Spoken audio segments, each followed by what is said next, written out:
시청자 여러분 안녕하십니까.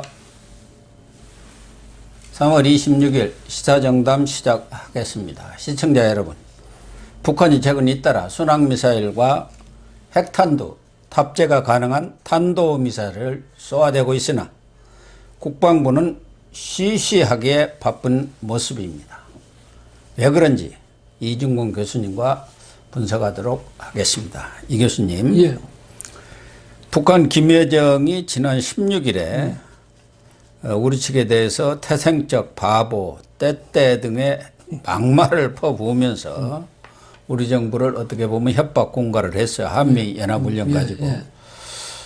그래서 그런지 지금 북한이 최근에 잇따라서 이런 미사일이라든가 특히 탄도미사일을 쏘아대고 있는데 정부가 아무 말도 안 하고 쉬쉬하는 그런 모습을 보이고 있네요. 예, 그렇죠. 그리고 이제 이 일본보다 우리가 이 발표도 보니까 16분인가 늦었대요. 예. 그러니까 제가 생각할 때는 이 발표를 미뤄서 늦었을 수도 있지만은 진짜 저 일본보다 우리가 포착을 늦게 했을 수도 있어요.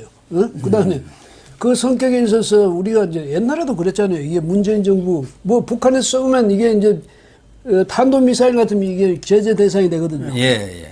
그거 피하려고 계속 미상 발사체, 미상이 무슨 뜻이냐, 옛날에 그런 얘기 했는데, 이번에 또 미상 발사체라고 그랬어요. 미사일 발사체, 발사체라는 거예요. 예. 뭔지 모르는 발사체. 네. 미상의 발사체를 했는데, 이번에 또 그런 소리를 하고 있단 말이죠. 근데 애초에, 그러면서 자기들 뭐라면 합참에서도 이게 탄도 미사일일 가능성은 높지만은, 그러나 지금 분석하고 있다. 이런 식으로 나오니까, 지금 말씀하신 그대로 북한의 심기를 건드리지 말아야 된다.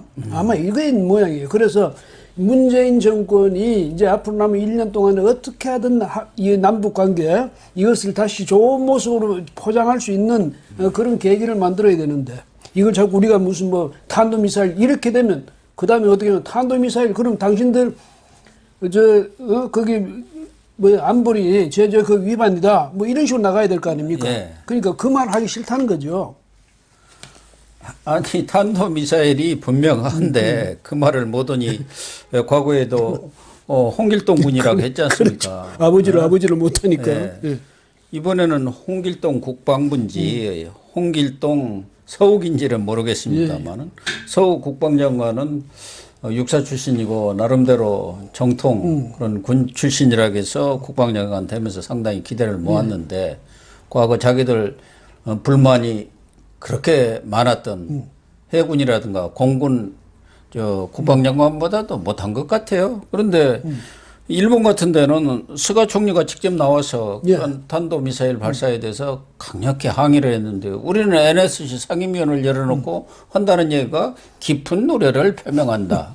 그 하나만 나온 소리 아닙니까? 예. 근데 다만 바뀐 건 이번엔 그래도 NSC라도 열었으니까 그나마 그런데 이런 식으로 북한에 대해서는 근데 세상에 조폭이 지금 위협을 하고 말이죠.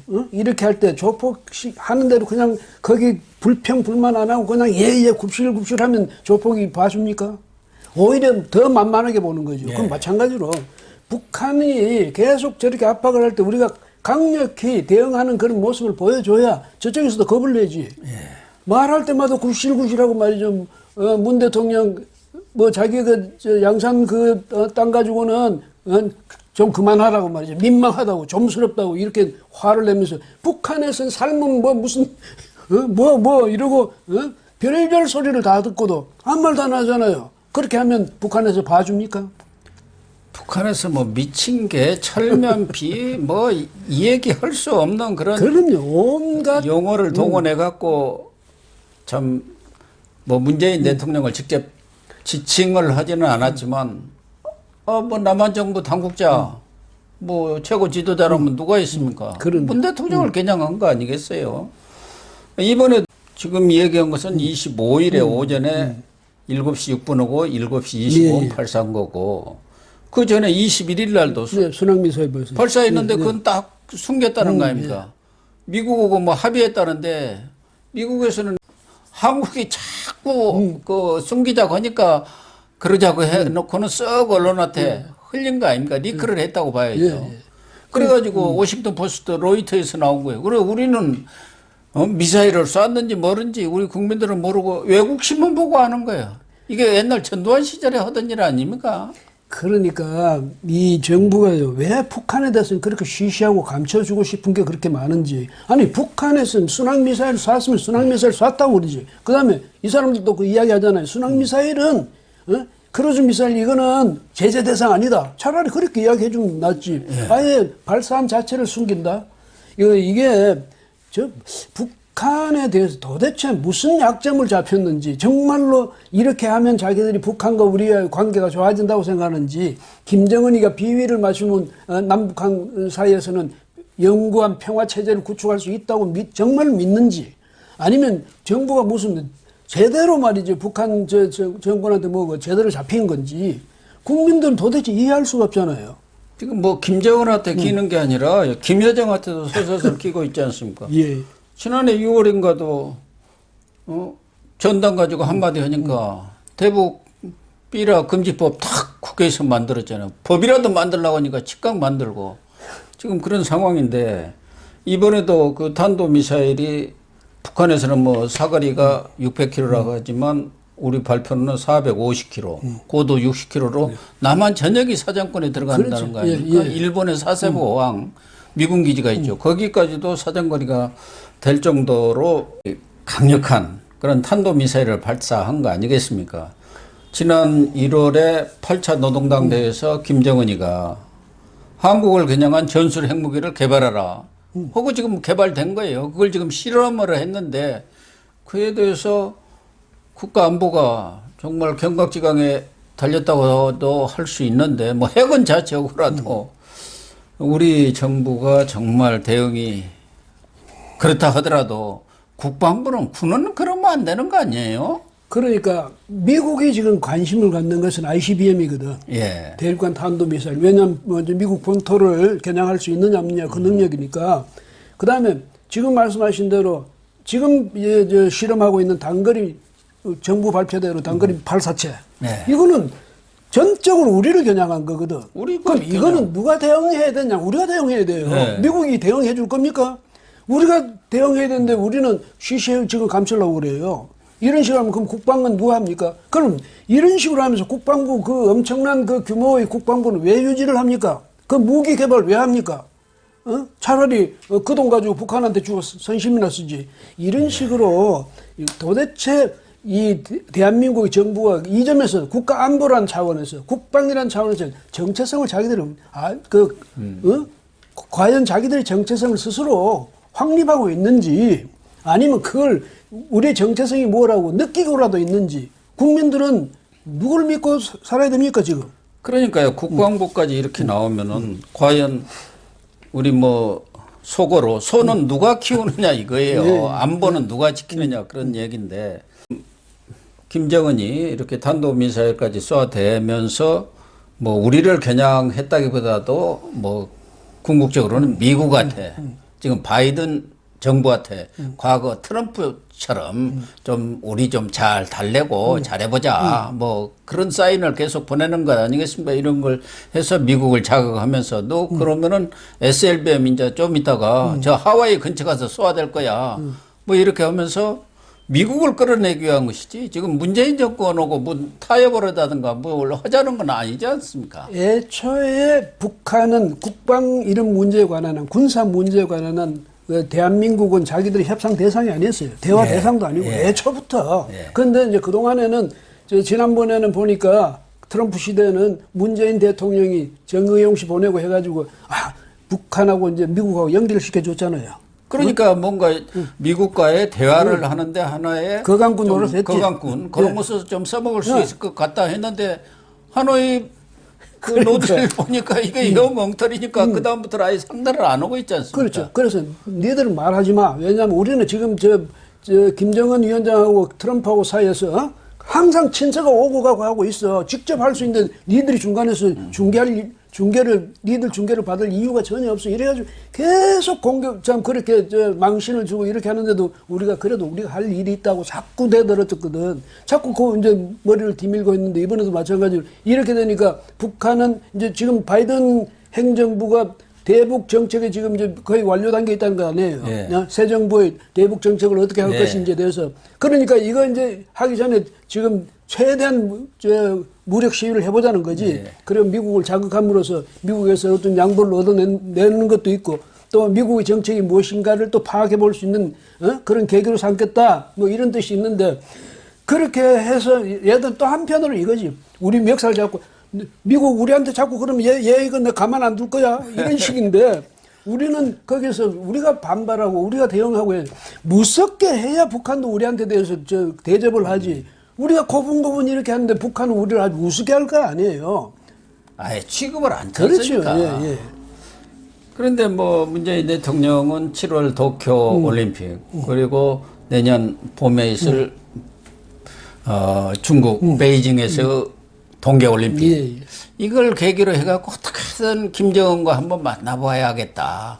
4차 정상회담, 남북 정상회담 뭐 다른 정상이 끼든 안 끼든 그걸 하겠다는 의지가 너무 강한 것 아닙니까? 그런데 임기 말에 그런 합의를 하고 뭘 한들 아무 소용이 없다는 게 전에 노무현 전 대통령 시절에 다 봤잖아요. 예.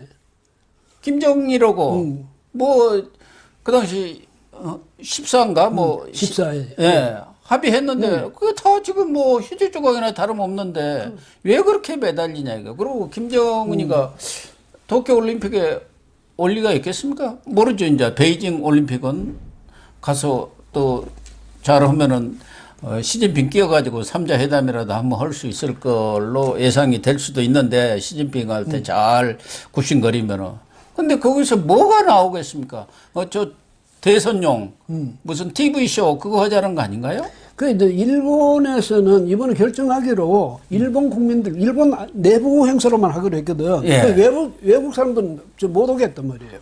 지금 코로나가 창궐을 하는데 그러니까. 김정은이가 그거 갈 리가 없지 않습니까? 못 오겠으니까 문 대통령도 못 가는 거예요. 예, 이렇게 했는데 문 대통령으로서는 이거 이제 도쿄올림픽이 어떻게 되면 그걸 계기로 해서 지금 말씀하신 것뿐 아니라 그 사람들이 수건 사업 아닙니까? 단일팀 맨날 구성하는 거. 예. 뭐 이래가지고 분위기를 한번 풀어보겠다 이러지만 그 원천적으로 막혀버린 거예요. 막혀버렸는데 문 대통령은 그런 식으로 해가지고 지금 옛날에 그 노무현 대통령은 임기 말 직전에 가가지고 말이지 무슨 뭐 이상하게 NLL 파동이나 일으키고 그렇죠. 그 온통 난리나 치고 말이지. 그래가지고 국가 안보에 엄청스러운 구멍이나 뚫어놓고 이번에 또 임기 말이 돼가지고 이 사람도 이게 있어요. 뭐냐면 지금 사실 경제 엉망이 됐잖아요. 네. 네?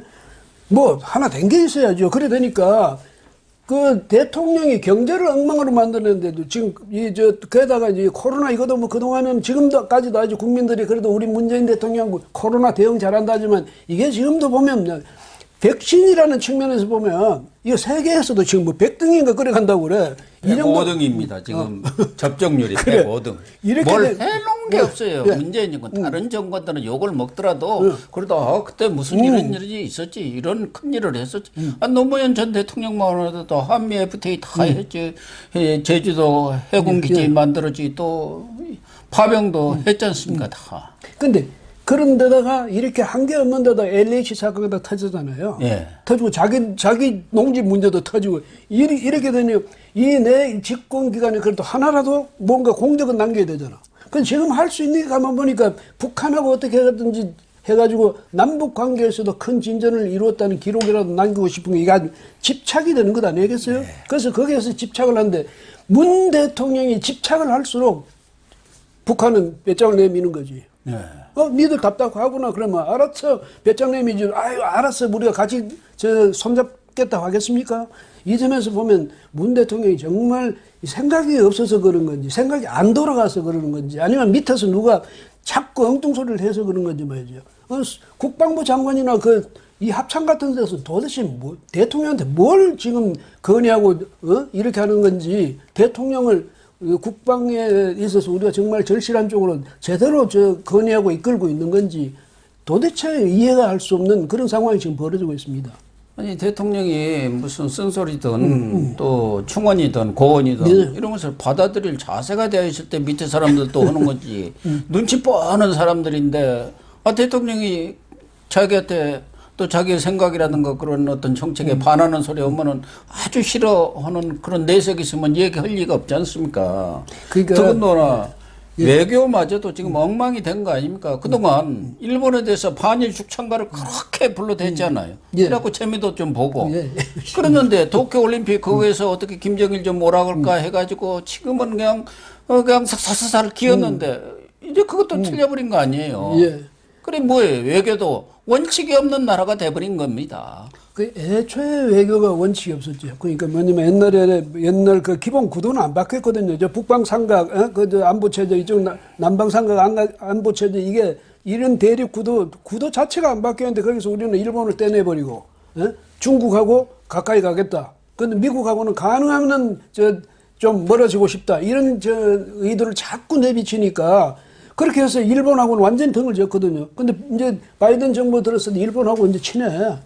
안 친하면 안 돼. 우리가 지금 말이야, 이런 상황 속에서 중국을 우리가 지금 봉쇄하자는 이런 차원에서 보면 당신들 일본하고 그 등져서 되겠어. 이렇게 압박을 가하니까 지금 와서 어떻게든 일본하고 친해보려고 하지만 일본 지금 고개를 돌리고 있잖아요. 이런 상황이니까. 완전히 배짱을 내밀고 있죠. 그렇죠. 그 문재인 대통령이. 와서 무릎 꿇으라는 거 아닙니까, 일본은.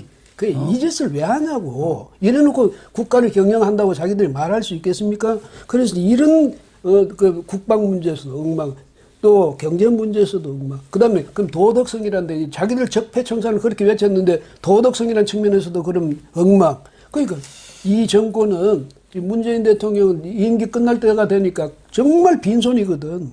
빈손 정도가 아니지. 그래서 민주당에서도 손절매해야 한다는 얘기가 나오고 있어요. 지지율이 지금 30% 초반까지 뭐 30% 겨우 턱걸이 하고 있지 않습니까?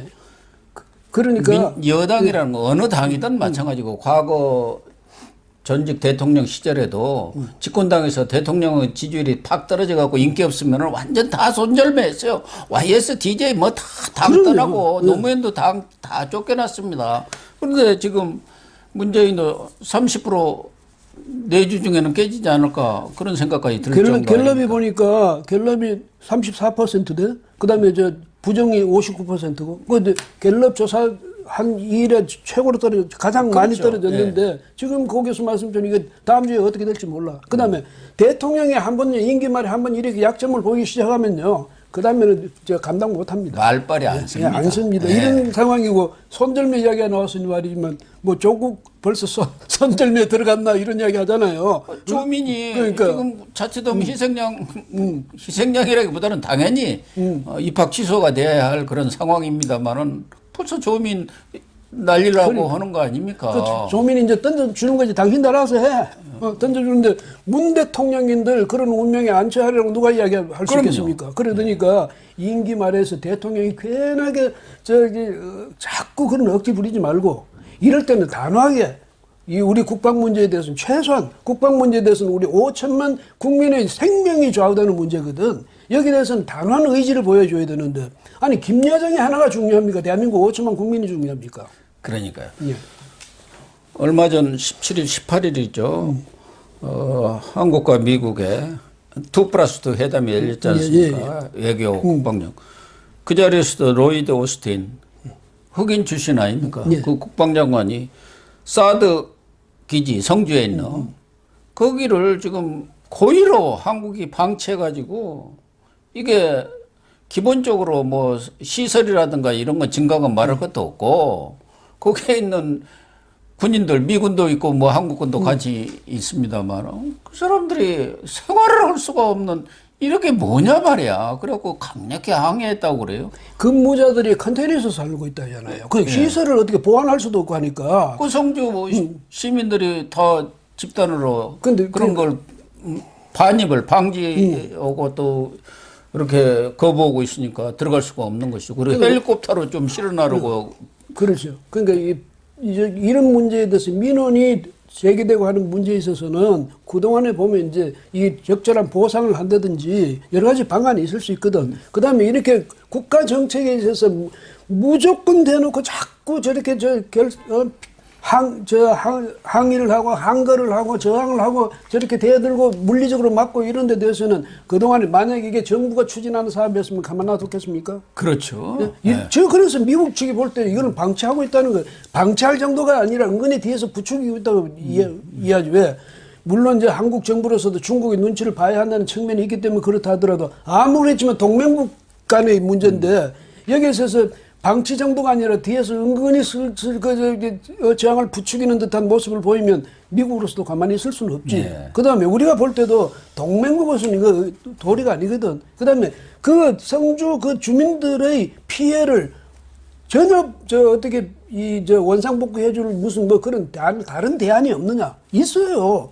경제적으로 보상을 해주고 이주를 잘 하도록 해준다든지, 또 지금 기술이 개발돼가지고 포대를 이제 거기 두더라도 무슨 그 다른 데서 평택에서 한다든지 아니면 더 후방에서 대구 같은 데서라도 조정할 수 있다는 것 아닙니까? 이런 식으로 기술도 점점 더 개발돼 가고 있는 상황 속에서 한없이 저렇게 물리적인 저런 대립 이것만 하도록 정부가 방치하는 것 같은 모습을 주는 거는 정말 국제사회에서 볼 때도 창피한 노릇이죠, 이게.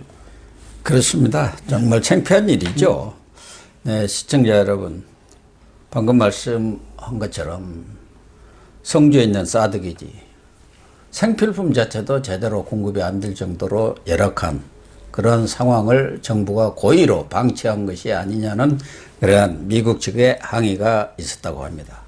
최근 어느 유튜브를 보니까 지금 우리 정부 하는 것을 보면은 중국의 속국이랄까 뭐 유성국 비슷하게 대화가는 것 아니냐는 그런 우려들이 제기되고 있다는 보도를 한 것을 내가 얼핏 들었는데요.